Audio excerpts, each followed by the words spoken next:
Hi guys, I hope you're all doing well and thank you for joining this video. Um, I'm just going to run through how I did in game week 28. I'm going to show some of my strategy coming up, how to navigate the blank game week, and I'm also going to show the best players in my opinion to bring in these next few game weeks. So yeah, with game week 28, 68 points, a green arrow, my first green arrow in a while. Yeah, I was saved by the game that happened last night between Bournemouth and Luton. 4-3, what a game. I wasn't expecting that whatsoever.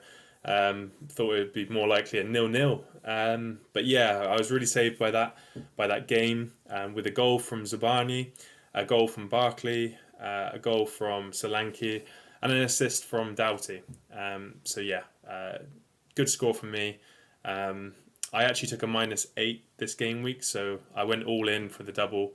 And yeah, I brought in Neto, who got 4 points, not too bad. Zabani, obviously with a goal. I brought in Son, who scored massively, of course, and I brought in Watkins. My transfers were mainly to attack the double game week this game week, and also to navigate blank game week next game week for game week 29. So it now means that I'll have 8 players going in to next game week, and I won't be using my free hit.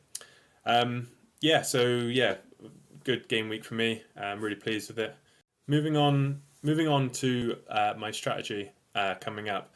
So it looks as though there's going to be some double game weeks on the horizon. There's some really good content strategists who kind of predict when games are going to fall, when the Premier League is going to announce some double game weeks and blank game weeks. And some of the content creators have come up with some percentages as to when these games are going to fall. So on the screen you can see when there might be some likely double game weeks coming up. So you can see these are for the game weeks, game week 34, 35, 36 and 37. So not the immediate future, but because I still have my bench boost left, I'm going to be trying to navigate, trying to bring in players which are going to double in the future, so that I have a full 15 players that are all going to be double game weeks to make the most of my bench boost. That's the strategy I'm going for. Of course, you can go for your own strategy, but that's the one that's going to work for me, I think. And I'm going to aim for game week 37 bench boost, because from the predictions you can see on the screen, that's when there's going to be the most likely double game weeks. So you can see there's going to be likely double game weeks for Arsenal in game week 37, Bournemouth, Chelsea, Everton, Liverpool, Man City, and Spurs and Wolves. So over the coming, how many game weeks is it? 8, 9 game weeks before 37.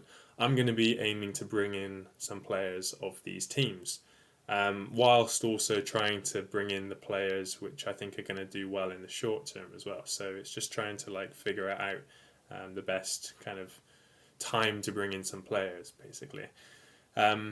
Yeah, so that's my strategy, and yeah, I'm hoping it works out for me. So moving on to some players that I think are really going to help me both in the short term and then also thinking ahead for the fixtures coming up, and also for the double game weeks coming up as well. So my first player on the list is Heung-min Son. I suppose he's quite an obvious one to bring in, especially for this game week, as they've got Fulham away and they've got a blank game week. There's a blank game week, of course. Yeah, I just think Son is the biggest goal threat of Spurs. Spurs are a really attacking team at the moment, and yeah, he seems to be on form as well, doesn't he? He did really well against Aston Villa last game week, and he scored against Palace the week before that. He's kind of thriving in that number 9 position. That might not be always the case when Richarlison comes back, of course. So might have to monitor Son's form and whether that changes when Richarlison comes back. Just some strengths I've put down, running in behind. So he does, of course, thrive against teams where they leave some space behind. So like Aston Villa. So the game's coming up. Game week 29, Fulham away. I wouldn't expect them to leave as much space as Villa did, but because Fulham are home, they will have some onus to attack, and maybe towards later in the game, especially, that could leave some spaces for Son. Luton at home. I mean, Luton are not a very good defensive team, as we saw from last night's game against Bournemouth. And they also do like to press a bit as well. So I'm expecting good things from Son in the next couple of game weeks at least. West Ham away. I wouldn't say that is a Son game because they are very solid at the back, and they they don't leave as many spaces as maybe some of the other teams. So yeah, maybe West Ham away and Nottingham Forest at home.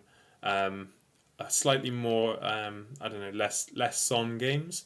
Also, Richarlison might be back by that point. So yeah, I think Son is excellent for the next couple, but after that, maybe he's one to just review. As you can see from his stats for the season, expected goal involvement, so that's expected goals and expected assists combined for the season per 90 minutes is 0.79. So that's almost a goal involvement per game. Top statistics for the season. 14 goals, 8 assists. That's some of the best in the league.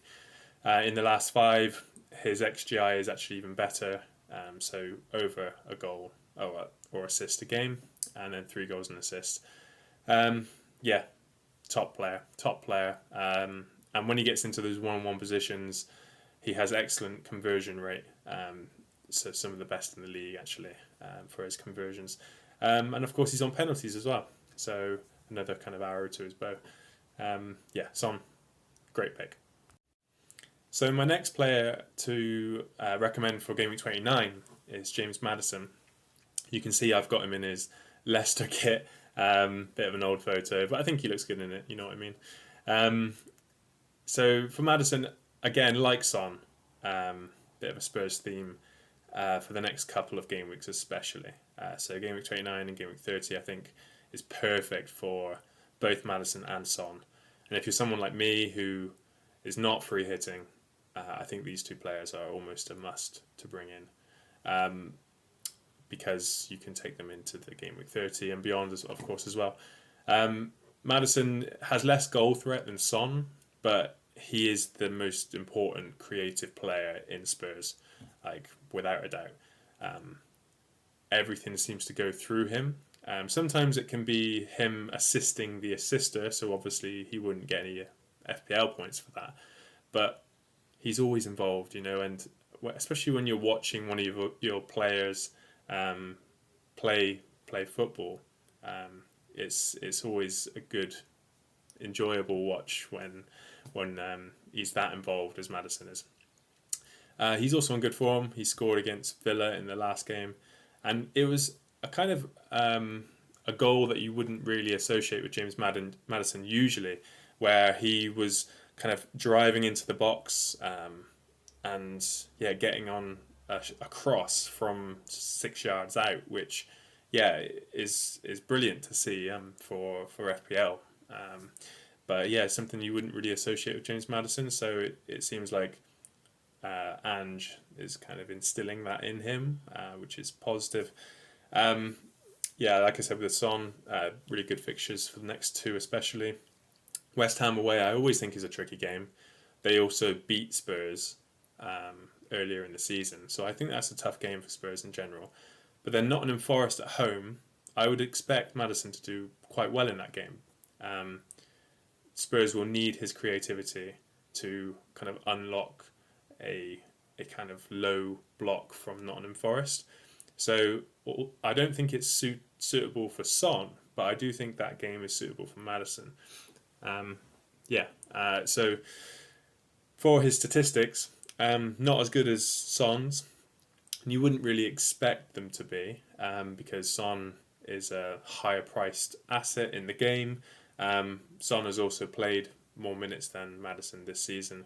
But, I mean, still 0.56 XGI per 90, goal or assist every 2 games is reasonable. He has 4 goals and 7 assists this season so far.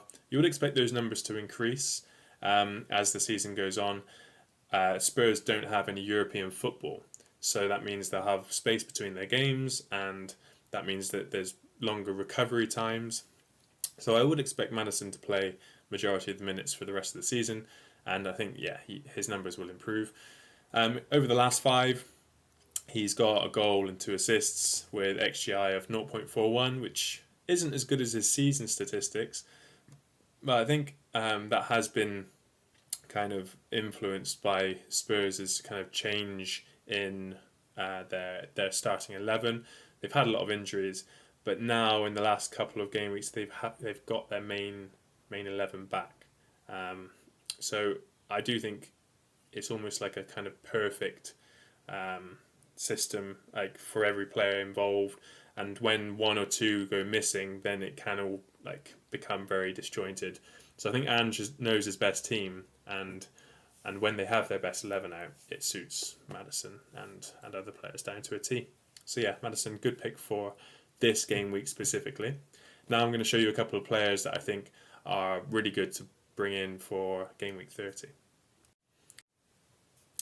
So my first suggestion for game week 30 is Cole Palmer. Brilliant player for Chelsea. He is the main man at Chelsea. He's on penalties. His form is excellent at the moment as well. And yeah, he's been a revelation, of course, since moving from Manchester City. Palmer, I would fully expect his price to be around the 9 million mark next season in FPL. Just a top player. And it seems like he can do it against any team as well. You know, he played against Newcastle the other night. He's done it against City. He's done it against Man United. He's done it against Spurs. Just a brilliant player, and someone that, of course, he's blanking this game week, but someone I would definitely recommend for game week 30 and beyond. The fixtures are really good. I mean, honestly, I think he can return in every game on that board. Burnley is the money fixture, and then Sheffield United away as well. Palmer could get 2 returns in both of those games, really. So I'm almost thinking he could be maybe not essential, but like up there with like number 1, number 2, like picks for game week 30. You'll see who my next player is, who I think is also just as important. His numbers for the season are excellent. I mean, they're better than Maddison's by quite a bit actually, and yeah, he's scoring the goals. He's getting the assists. He's just involved in everything. In the last 5 game weeks, his numbers have dropped off a bit, which not too sure why in terms of XGI his numbers have dropped off, but he is still getting the returns. So that just tells you that he doesn't need a big kind of chance to return, really. A bit like Son, maybe he's got good conversion rate. Cole Palmer, excellent for the foreseeable future. He'll also be likely getting a double game week, 2 double game weeks. Chelsea are due in the coming 10 game weeks or so. So, what's not to love about Cole Palmer? My final suggestion is Mo Salah. I mean, elite player. He is Liverpool's biggest goal threat, and Liverpool are the most attacking team in the league. So he's the most attacking player in the league. 13 million, which I mean is still worth it for the price. Liverpool are involved in the title race, of course, and they're going to want their best players back. They're going to want their best players on form, and he is that player. Mo Salah is near enough essential to get in from game week 30. Excellent fixtures, especially for Liverpool. I think Brighton at home really will actually suit Liverpool. They did really well against Brighton in the reverse fixture. Salah also got 2 goals in that game. Then you got Sheffield United at home, who you'd expect Liverpool to score at least 4 goals against. As long as they don't kind of, I suppose, take it for granted, or as in like sit back because it's Sheffield United. I would fully expect Liverpool to get a lot of goals in that game. Man United away, Derby, Liverpool will be right up for that, and involved in the title race, of course. They're not going to let Man United do anything to them. They just won't. And yeah, Salah especially has a fantastic record against Manchester United. And then Crystal Palace at home. Crystal Palace of old, before this new manager, good defensively, and they can frustrate teams, especially away from home. But yeah, not sure what to expect with the new manager, to be honest. They've got the same players, of course, so maybe they'll be a bit more difficult for Liverpool to break down. But there's something about Liverpool I've been watching in the last maybe few months where they just seem to have this belief that they're going to do it, that they're going to win the league. And I think Klopp leaving has kind of spurred that on as well. Kind of last chance for them to win another big trophy with him. I personally think Liverpool are going to win the title. I just think that they're in the strongest position. And Arsenal and Manchester City still have to play each other. Even if City win that game, Liverpool are still 1 point ahead of them. So Liverpool, it's in their hands. They just need to win every game. And yeah, Mo Salah's the guy to do that. Look at his statistics. They're absolutely outrageous. Outrageous. Like I had to double check these statistics because they are that high. For the season, involved in 1.22 goals or assists a game. 15 goals, 9 assists. That's going to be I think some of the highest in the league, maybe the second highest behind Watkins for goal involvement. And in the last 5, even better, 1.76 XGI per 90. So that's nearly 2 goal or assists every game. And yeah, he's backing that up with the numbers: 4 goals, 2 assists in the last 5. He is the main man. He's on penalties, of course. Mo Salah is almost essential for the run-in for me. And just looking at the my personal game week 29 lineup for the blank game week, I've got 8 playing players if Reguilon is fit to play. I think he was seen in training this week, so that's positive news. I've been tempted to free hit, but I feel like I've got most of the kind of highly owned players, which will hopefully protect my rank. As in, you never know, but hopefully by having Son, by having Maddison, by having Tony, and by having Watkins, those players will, are maybe the most likely to get points. So, 8 players. I'm pretty happy with it. I think the defense is not going to be as important this game week, purely because you just get more points from attackers. So I've got nearly the maximum attackers I can have, 1 short of that. But with the defense, the 2 that I do have are quite attacking. I feel like I'm kind of missing a Spurs defender. Maybe someone like Udogie, who is much cheaper than Porro, for instance. And then I would have Udogie for the coming up fixtures, where Spurs have Luton after this game, so that could be a good game for Udogie as well. Just wondering whether that would be worth it. I would probably bring Udogie in for Botman, and then bench Gabriel, of course. Yeah, not sure. That would be for a -4 because I've already brought in Maddison. He was a 100% pick for me. Yeah, so and I've got the captain's armband on Maddison as well.